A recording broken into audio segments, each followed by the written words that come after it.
listening through this echo, kind of where I was last year at this point, where there were a million things running and swirling through my head.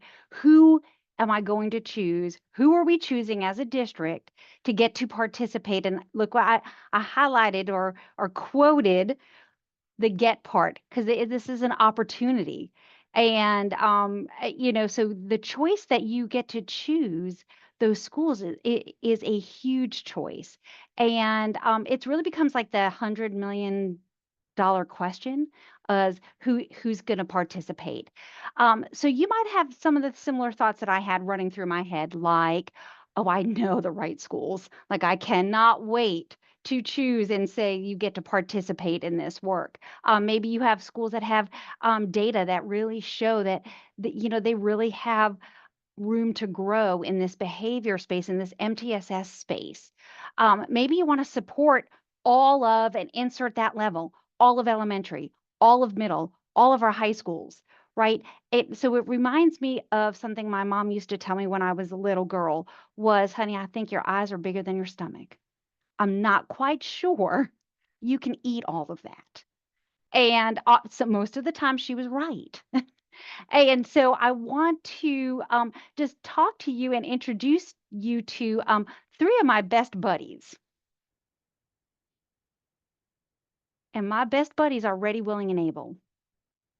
And ready, willing, and able are things I want you to think about when you are getting um, your schools together and you're thinking through who will be which schools will be ready to accept this work, which schools will be willing to engage into in this space, and who are able. So remember, as you're getting into this work, you're creating this brand new system. Maybe you're building on a system that you already have. Maybe you're starting, with schools that don't have a system for MTSSB. So you're building and you're creating. You're creating these new processes, creating new ways of thinking.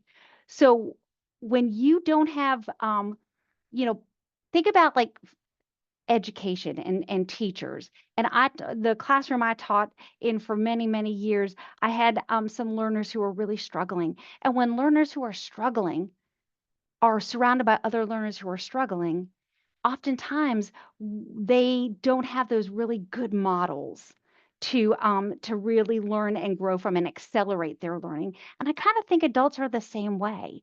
So as you're thinking about who's ready, willing, and able in your district to engage in this work, think about culture. Think about the climate. Think about supporting um, the adults in the building.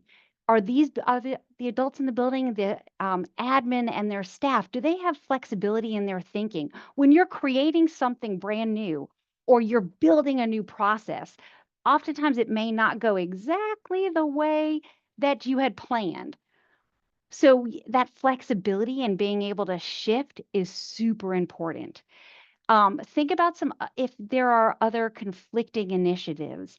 If you are thinking about a school that the data is showing, gosh, they really need to participate, but they've just started something, three or four other initiatives. Again, be cognizant of that. Those are some lessons learned going through this process this past year. You want to be able to capture small wins and small wins quickly. Again, that helps with behavioral momentum. And so when you think about administration and their staff, you want to think about their thinking. Are they a staff or an administration that embraces new challenges, things that might shift and have to pivot in a different way, or maybe not exactly what they expected, but okay, we'll shift and think through. Or do they push back a lot? So again, you want to kind of weigh those pros and cons about thinking about who is ready, who's willing, and who's able. And if you can have a school or a couple of schools who are ready, willing, and able, that's kind of like the trifecta of who you need to participate. Who would be a good start. And then I want you to think through a few other things as you are thinking about your schools that you are choosing. Okay, this is where I want you to think big. And right now, we're all thinking big, and you have big plans. And this is exciting work. And I'm so excited for cohort two, because I'll tell you, I was when we had first joined before the didactic started today, thinking, what an exciting opportunity that cohort one gets to talk with cohort two. And if you know things about implementation science, and y'all hold me accountable if I'm right, but like year 3 through 5, like cohort three, ooh, they're gonna rock on because they're gonna get to live from your experience. And so I want you to think big, keep thinking big, but start small. Think about what you can manage. Think about your schools, what they are ready, willing, and able to manage, but then have a plan to scale fast. So right now you may be in that think big space. I'm in that I am moving from that start small space to that scale fast space, because we're finishing up year one and we're getting ready for implementation year. But I'm thinking about scaling fast, and my fast has even shifted. My fast is, in year 2 after implementation year, in year 3 after implementation year. So you sometimes have to really get reflective, and even scale back what you consider to be fast or slow.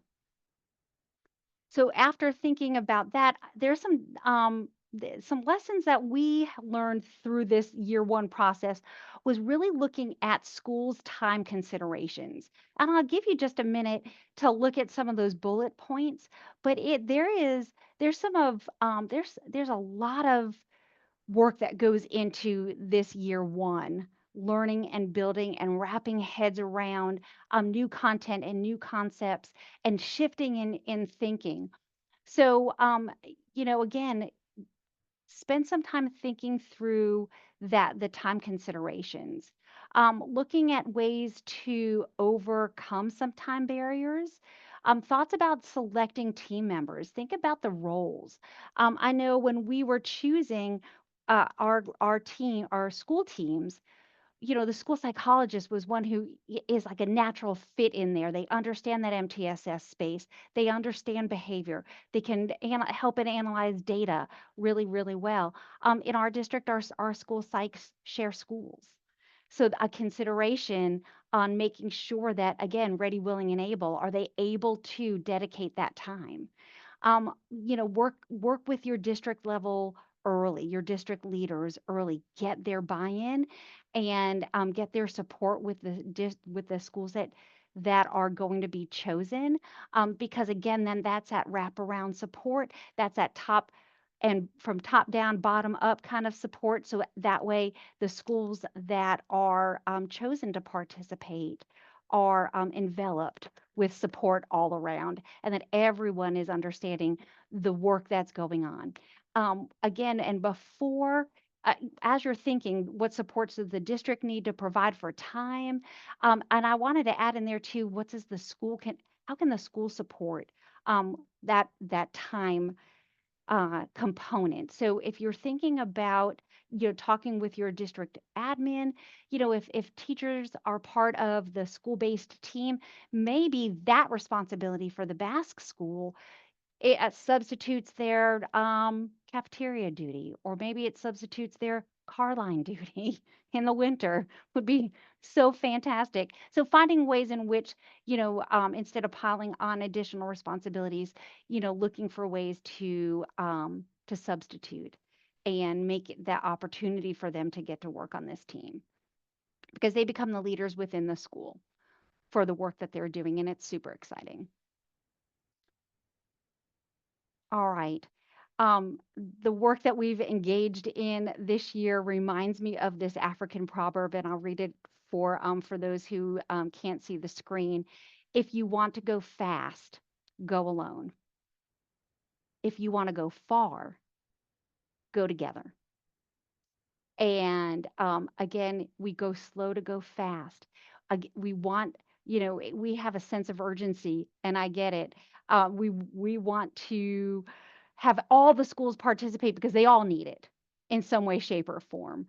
Uh, you know, think strategically, think about where you're going to be able to find those first followers to sing the good news of the work through MTSSB. Again, thinking about flexibility and and thinking through being ready, willing, and able. Sometimes it's better to go slow in order to go fast. Make those decisions in a very slow and methodical and really strategic way, looking for those who are ready, willing, and able. Other things that we considered that kind of came up, and again, you are beneficiaries of some of the things that we found out a little bit later in this process that we needed to consider is budget considerations. Remember that there's travel, and talk with your district leadership team to be sure that there is budget for your district behavior coordinator to travel and everybody on the school team.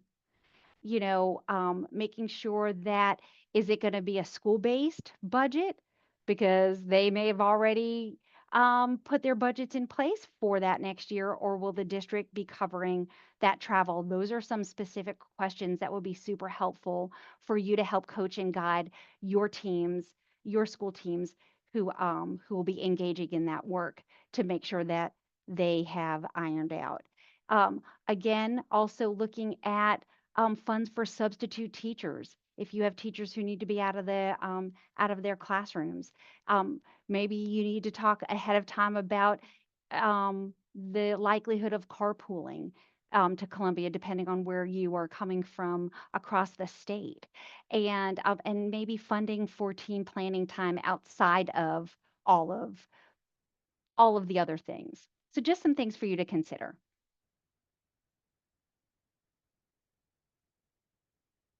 All right. I've got a couple of favorite F words and I put them together. Okay. And it's flexible fidelity.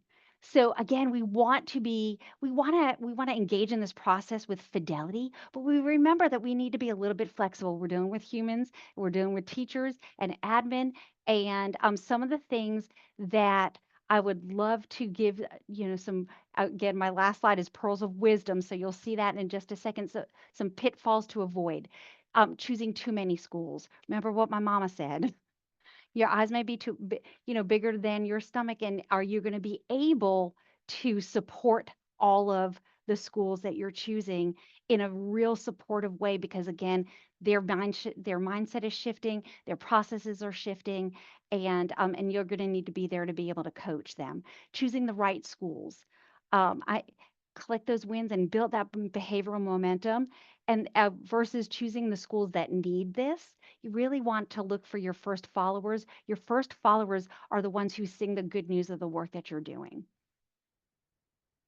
And it's hard work and it's fantastic work. So as I sum up and as I get to the end, um, honor the work where your teams are.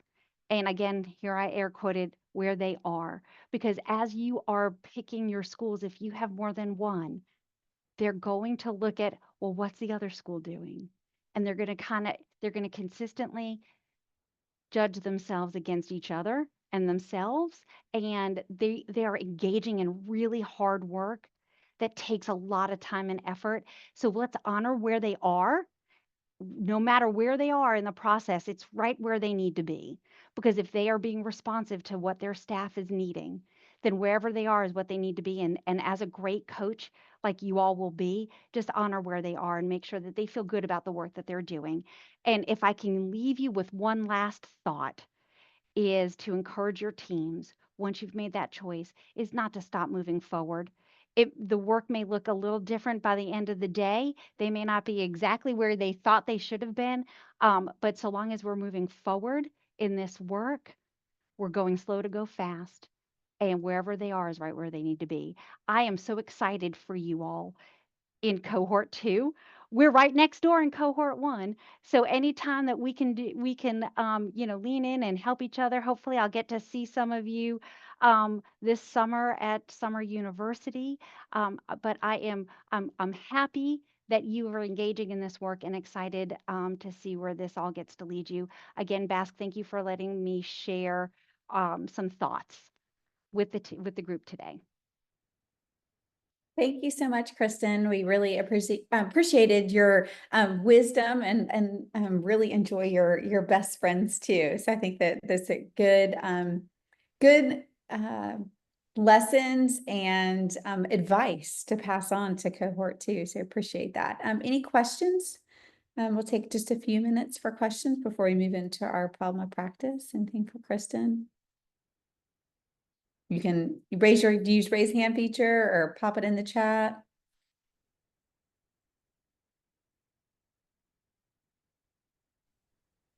What are some recommendations for teams getting started to ensure that the work is scalable? That is a great question. Again, we look at, systems that